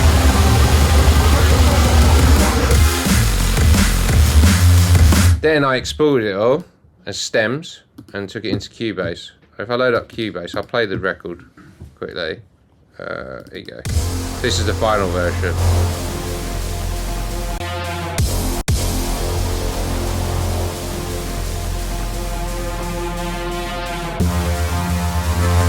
Oh, and I really wanted to make it so the mix and master sound really crunchy and dirty. So there's a fine line between it sounding shit and good, you know.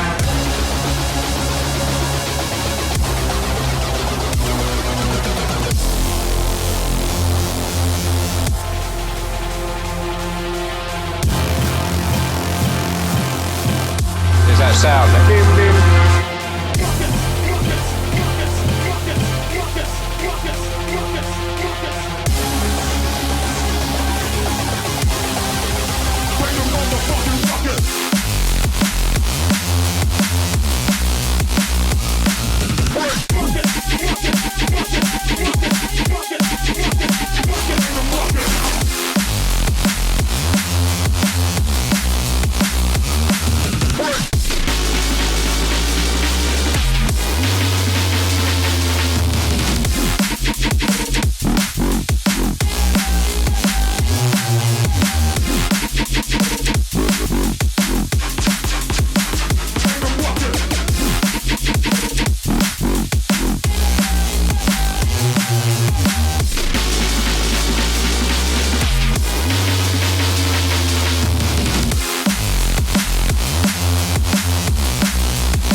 Yeah, so it's a mad tune, absolutely mad tune. Let's look at how I mixed it quickly. So I stemmed it out, put it into Cubase because it's easier for me to understand mixing wise. It's a lot more traditional than Ableton. And it's the same as Logic or Pro Tools, you know, they just look slightly different, but at least everything's on the left for a start, you know what I mean? So again, I've like chopped out, this time I've chopped out the break, the kicks, I've ended up, there's the original, and then I layered it with something, I don't know, you can't even hear it. Cut out some of the percussion, got the snare, and then they sounded a bit disjointed, so I created some serum layers of white noise hi-hats, which is really simple to do.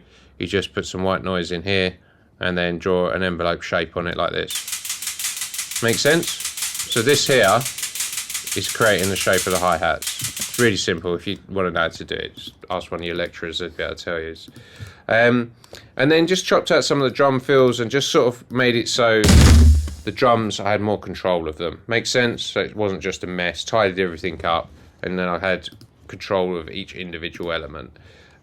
Music-wise, I rendered it pretty much the whole intro together. I'd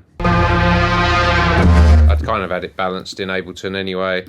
Sound effects-wise, rendered most of them together, and I just much prefer everything just clean and in audio, and I could go through and just put any adjustments I need to on them. Make sense? Yeah, so everything that you bounced out of Ableton Live was all at 0 before you brought it into... Pretty much, yeah. Yeah, pretty much, because it was all kind of with my method that we was talking about earlier in that ballpark whilst I was writing. That method allows me to write without getting worried about mix downs as well. I'm just like, yeah, write tunes. I think, you know, if it sounds all right, it sounds all right. Whereas before, yeah, it could be a world of pain if I got things wrong. So I've rendered the basses. They might be turned down a bit, you know, but yeah, so these basses here, I've probably made a conscious decision to turn these down to allow myself to have a bit more headroom if I needed it. Chopped up basses.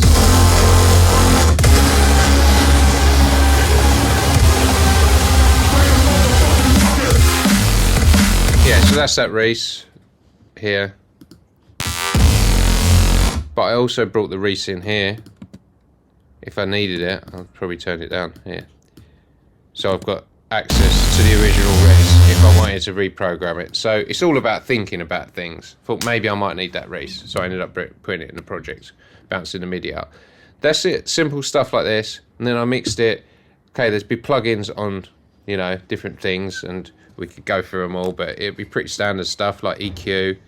Well, that's using a bit of mid-side in dynamic mode, which is not the most obvious thing, but you know, exciters, which is I don't even know what we're on, a bass or something. We're an exciter. I'm just trying to get more out of the bass in certain frequencies, and an exciter would add more harmonics rather than just using an EQ, which would just push out frequencies. Harmonics add exciters, and distortion add harmonics, different, and so on. So I've just used my ears, messed around with it, and then I've sent it all to groups, and the groups would be quite simple, or buses in Logic.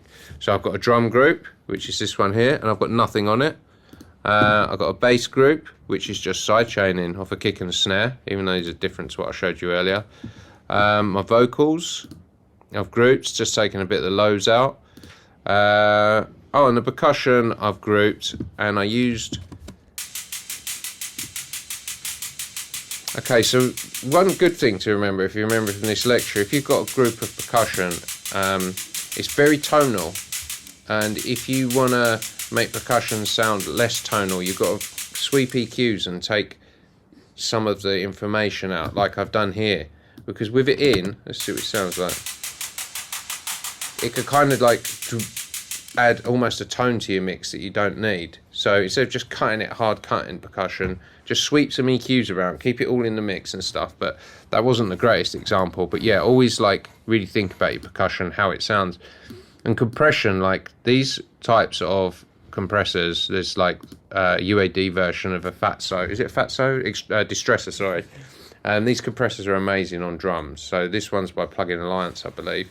But yeah, if you want to hear compression and learn compression, this is one of my favorites for doing that, because it's quite obvious how compressor sounds.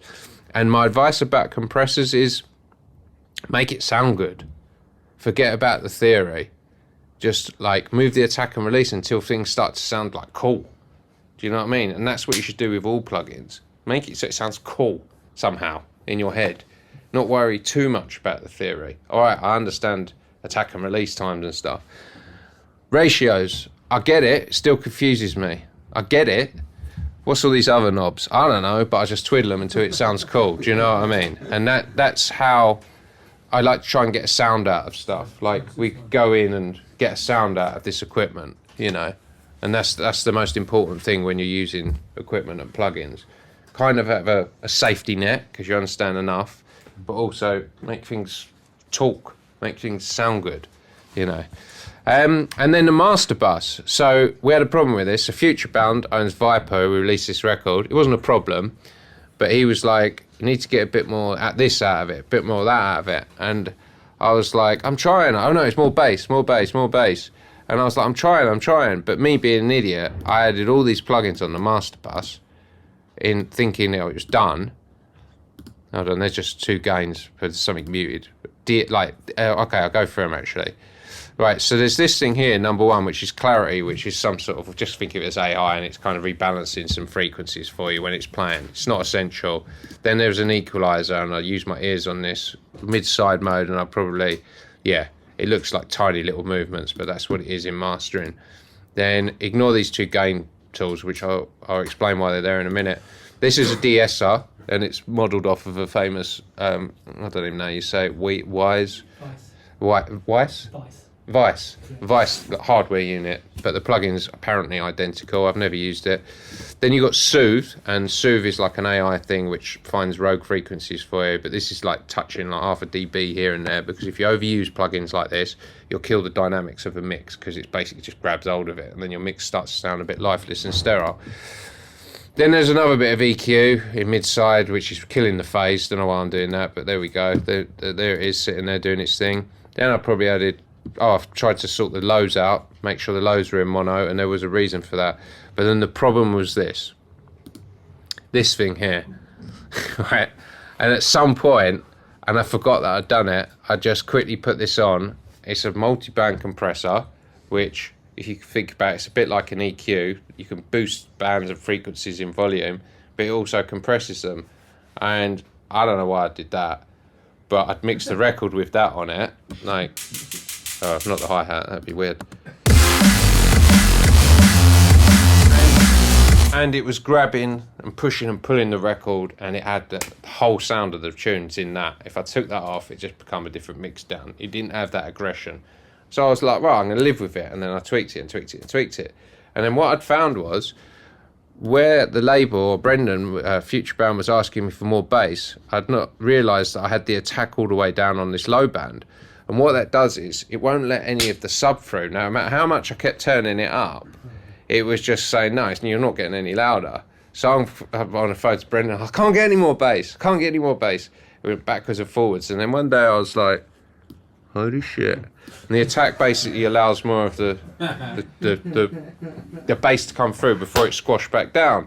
And then I was like, oh, it's got loads of bass, you know. And this is like the annoying things with, like, when you're mixing and mastering your own stuff, you will come across problems like this, because I've just not only done all that stuff in Ableton, I've written the tune to start off with, been creative, designed a lot of the sounds, mixed it and made the tune in Ableton, then imported it into this, then I've gone through and tweaked everything else, and then I've gone, at some point, thinking it's finished, started mastering it, and then something's happened, and I've gone back a few stages, and then blah, blah, blah, blah, blah, and then it got to the end, and I'm like, I can't get any more bass out of it.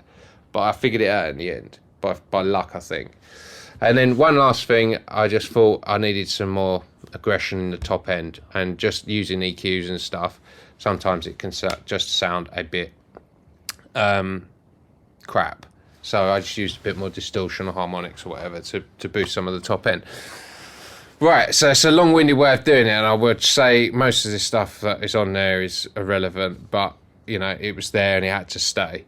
There was one other thing, because I was on the move, is this thing here, which is called Access Analog. I don't know if any of you have heard it, and it's essentially a server, and I can connect to a plethora of mastering gear that's in Colorado.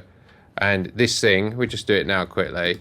Oh, that's where you use the analog gear remotely, right? Yeah. Okay, yeah. So we're going to connect, and I'm just going to grab anything.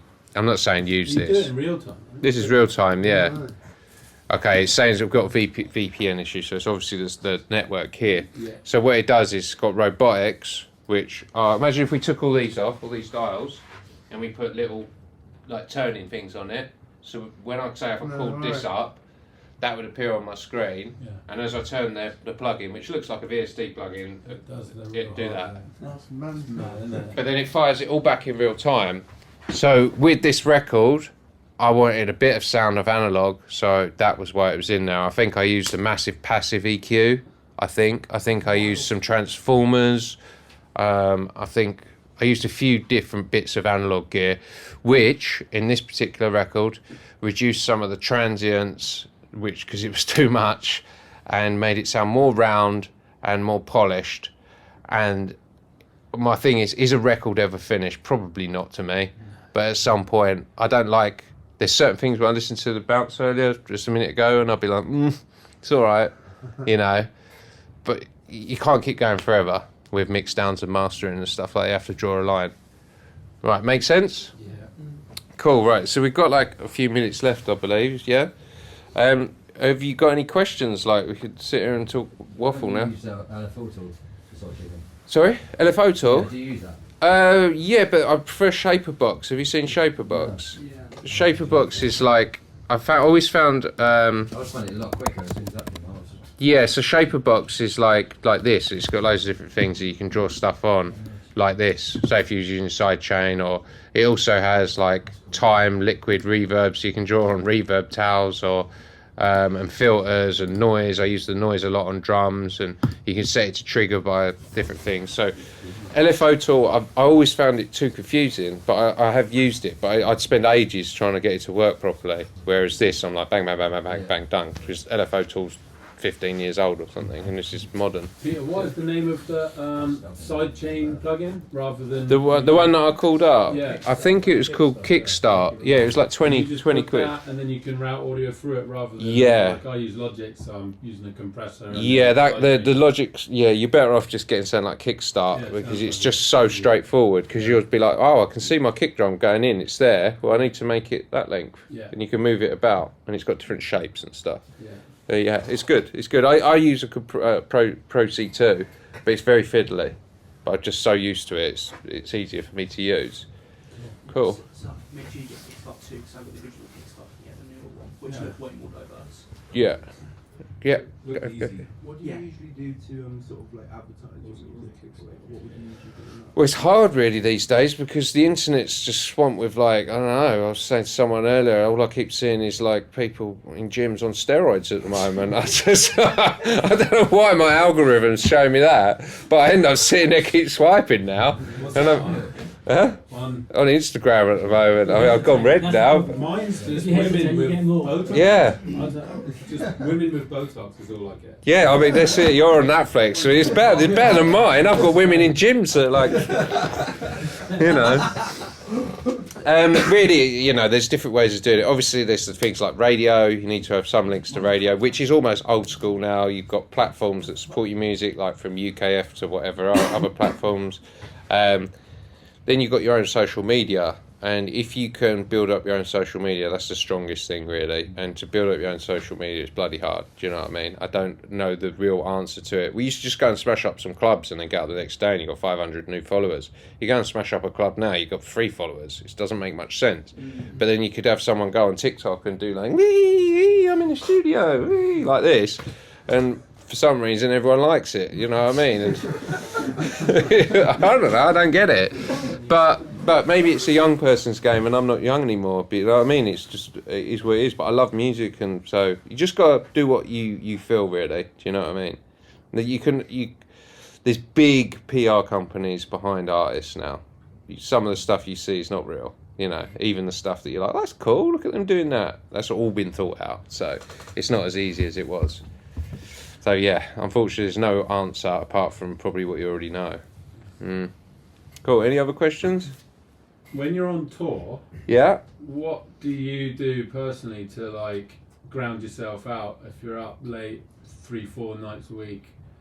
Oh, it's really quite hard because once you go beyond a point of exhaustion, then you can't sleep. Yeah. Do you know what I mean? When you're doing too much stuff, it's really about actually sort of trying to keep it sounds a bit like crap really, but like your mental health is the most important thing. And to keep that, you have to like, okay, so like, here's a negative thought. Let's have a think about a negative thought for ages, and then you just keep going down these negative thoughts. If you find yourself having negative thoughts, just try and think, I'm going to think a bit more positive today, and just try and keep yourself in that positive frame of mind, and then everything's a lot better. Then you'll be able to sleep better and relax better, and you'll eat better, you know. But it's really easy when you kind of find yourself in almost a negative state to think more of it, and you end up rinsing yourself out, and you can work yourself out. If you're in a positive mood, you'd be like, let's go to the gym, let's go to the beach, let's go to this, let's go to that, and then you know you'll have a much better existence whilst you're out. Yeah, it becomes a positive cycle. Yeah, but you have to be very conscious of what you're doing, because I've done it where you just drink loads of drink and stay up for like days and days and days, and then you find yourself in an airport thinking, I hate my job. I absolutely hate this. But it's not your job, it's you being an idiot. I phoned my girlfriend up once. I just played 25,000 people, and now I just left the festival at like 6 in the morning, and I'm on my way to play another festival in Romania. I phoned my girlfriend up. I said, I don't want to do this anymore. And she was like, what are you on about? I said, do not want to do this job anymore. And then I got on the plane, and I was on the plane, and I was on such a bad come down. I was thinking, I don't want to be on a plane.